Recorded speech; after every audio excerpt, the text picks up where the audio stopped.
Bismillahirrahmanirrahim. Assalamualaikum warahmatullahi wabarakatuh. Perkenalkan, nama saya Zidnia Aizatul Muhtarisa, NIM 1910 34421. Di sini saya akan mempresentasikan hasil kerja saya, yaitu tentang hukum laut internasional. Baik, yang pertama pengertian tentang hukum laut internasional.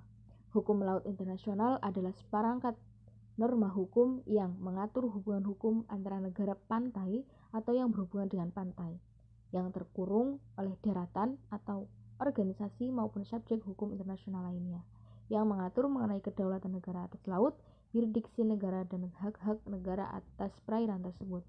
Hukum laut internasional mempelajari tentang aspek-aspek hukum di laut dan peristiwa-peristiwa hukum yang terjadi di laut. Kemudian perkembangan hukum laut internasional. Pada zaman Romawi telah berkembang pemikiran dan aturan yang berkaitan dengan laut. Lahirnya konsepsi hukum laut internasional tersebut tidak dapat dilepaskan dari sejarah pertumbuhan hukum laut nasional yang mengenal pertarungan antara dua konsepsi, yaitu yang pertama res komunis, yang menyatakan bahwa laut itu adalah milik semua orang. Jadi, laut adalah milik bersama masyarakat internasional, dan karena itu tidak dapat diambil atau dimiliki oleh masing-masing negara. Yang kedua, res nullius, yang menyatakan bahwa laut itu tidak ada yang memiliki, dan karena itu dapat diambil dan dimiliki oleh masing-masing negara. Di laut berlaku first come first serve. Mereka yang datang lebih dulu, maka mereka yang berhak menguasai wilayah tersebut. Masa abad pertengahan, negara-negara yang muncul setelah runtuhnya Imperium Roma di sekitar tepi laut tengah masing-masing menuntut sebagian dari laut yang berbatasan dengan pantainya berdasarkan alasan yang bermacam-macam. Kemudian pada zaman modern, hukum laut internasional mengalami perkembangan yang sangat luar biasa.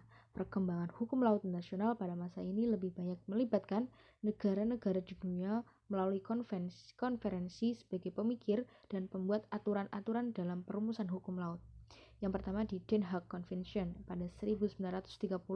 Di dalam tahun 1930, Liga Bangsa-Bangsa mengadakan konferensi kodifikasi hukum internasional yang meliputi 3 masalah, yakni kewarganegaraan atau nationality, yang kedua perairan territorial atau territorial waters, dan yang terakhir tanggung jawab negara untuk kerugian yang ditimbulkan dalam wilayah terhadap pribadi atau kekayaan orang asing atau responsibility of state. Kemudian Truman Proclamation, yaitu pada 28 September 1945. Pada tanggal 28 September 1945, Presiden Amerika Serikat Harry S. Truman telah mengeluarkan suatu proklamasi yang di dalam paragraf Konferensi Hukum Laut Jenewa tahun 1958 UNCLUSI dari tanggal 24 Februari hingga 27 April 1958 di kota Jenewa, Switzerland, telah diselenggarakan suatu konferensi internasional tentang hukum laut yang dihadiri oleh wakil-wakil dari 86 negara. Daftar negara peserta memperlihatkan perubahan yang telah terjadi dalam keanggotaan masyarakat bangsa dengan telah masuknya negara-negara yang memperoleh kemerdekaannya setelah akhir Perang Dunia Kedua. Kemudian Konvensi Jenewa tahun 1958. Konvensi ini mengatur asas pengertian laut teritorial dan mengenai penarikan garis pangkal. Ketentuan Konvensi 1 mengenal garis pangkal lurus didasarkan atas keputusan MI tanggal 28 Desember 1951 dalam perkara sengketa perikanan antara Inggris dan Norwegia atau Anglo-Norwegian Fisheries Case, yaitu pada pasal 1 adalah laut teritorial merupakan suatu jalur yang terletak di sepanjang pantai suatu negara yang berada di bawah kedaulatan negara. Kemudian pasal 2, kedaulatan negara atas laut teritorial meliputi juga ruang udara di atasnya dan dasar laut serta tanah di bawahnya. Kemudian pasal 3 memuat ketentuan garis pasang surut atau low water mark sebagai garis pangkal biasa atau normal baseline. Yang terakhir ada pasal 4, yaitu mengatur garis pangkal lurus dari ujung ke ujung atau strike baseline sebagai cara penarikan garis pangkal yang dapat dilakukan dalam keadaan-keadaan tertentu. Kemudian zona laut teritorial, landas kontinen, dan zona ekonomi eksklusif. Zona laut teritorial merupakan salah satu bagian dari 3 batas wilayah laut Indonesia. Pengertian dari zona laut teritorial adalah garis hayal yang memiliki jarak 12 mil laut dari garis dasar ke arah laut lepas.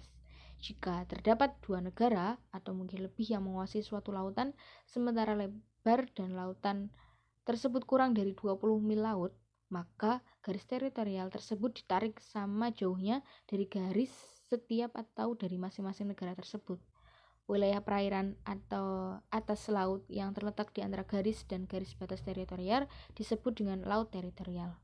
Sementara itu, laut yang terletak di sebelah dari dalam garis dasar disebut dengan nama laut internal atau perairan laut Nusantara. Yang kedua, zona landas kontinen. Batas wilayah laut Indonesia yang kedua yaitu zona landas kontinen, yang merupakan dasar laut yang secara geologis atau morfologi yang menjadi landasan dari suatu kontinen atau benua. Yang terakhir, zona ekonomi eksklusif atau disingkat ZEE, yaitu suatu wilayah atau zona yang terdapat di dalam sebuah negara yang mana memiliki luas 200 mil laut yang ditarik dari garis dasar pantai. Pada zona ekonomi eksklusif ini, negara pantai memiliki hak secara penuh untuk mengembangkan serta mengeksploitasi berbagai kekayaan alam yang terdapat di wilayah tersebut. Serta suatu negara juga berhak untuk memperlakukan hukum tertentu terhadap pembangunan dan pembuatan pulau buatan yang melakukan penelitian ilmiah kelautan serta melindungi dan melestarikan lingkungan laut yang berada di zona tersebut. Baik, mungkin itu saja.